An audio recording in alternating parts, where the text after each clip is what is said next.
İzahlara davam edirik. Sintaktik təhlildə qarışdırılan problem kimi qarşıya çıxan məsələlərdən biri də təyin aid olduğu üzvünün birlikdə götürülməsidir. Yəni, təyin ayrı götürülməlidir, amma aid olduğu üzvlə birlikdə götürülür. Deməli, cümlədə artıq təyin görünmür. Və əksinə olur ki, orada o təyin deyil, amma təyin götürülür. Bununla əlaqəli 10-cu tapşırığa baxaq. Dəyirmançı Rüstəmin evinin qabağında badam ağacları əkilmişdi cümləsinin sintaktik təhlil sxemini müəyyən edin. Başdakı söz dəyirmançı sözü mübtəda kəsiri bağışlayır, amma sxemlərin heç birində başda mübtəda işarəsi yoxdur. Ona görə biz artıq xəbəri tapırıq və mübtədanı müəyyənləşdiririk. Əkilmişdi. Əkilmişdi xəbər.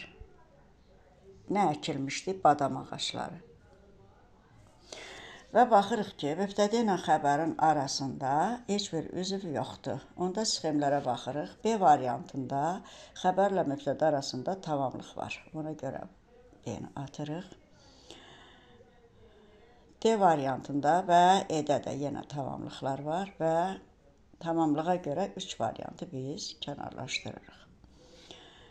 Seçimimiz A və C arasında olacaq. A. Zərflik, mübtəda, xəbər. C isə təyin, zərflik, mübtəda, xəbər təqdim edir. Cümlənin təhlilini davam etdiririk. Badam ağacları əkilmişdi. Harda? Rüstəmin evinin qabağında. Və Rüstəmin evinin qabağında badam ağacları əkilmişdi cümləsində heç bir boşluq, məna çatışmazlığı yoxdur. Ona görə bu olacaq cümlənin zərfliyi və yerdə qalan dəyirmançı sözü isə həmin zərfliyin təyini olacaq. Hansı Rüstəmin? Dəyirmançı. Bu da oldu təyin. Deməli, sxemimiz C variantıdır və A kənarlaşacaq.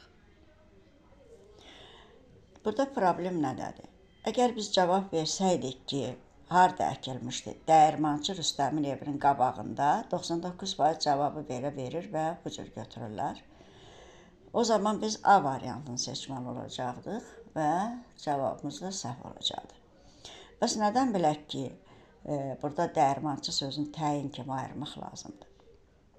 Biz baxırıq birinci sualın cavabına. Harda əkilmişdi? Harda sualının konkret cavabını verək. Rüstəmin evinin qabağında. Və burada söz qaldı ondan əvvəl. Dəyirmançı sözü. Bu, həmin zərfli ilə birlikdə götürülməlidir, yoxsa yox? Bunu araşdırmaq üçün biz həmin sözü atırıq cümlədən və cümləni oxuyuruq. Rüstəmin evinin qabağında badam ağacları əkilmişdi. Cümlədə heç bir boşluq yaranmadı. Və yaranmadısa, deməli, dəyirmançı sözünün o üzvə dəxli yoxdur və o ayrılıqda özü müstəqil cümlə üzvüdür.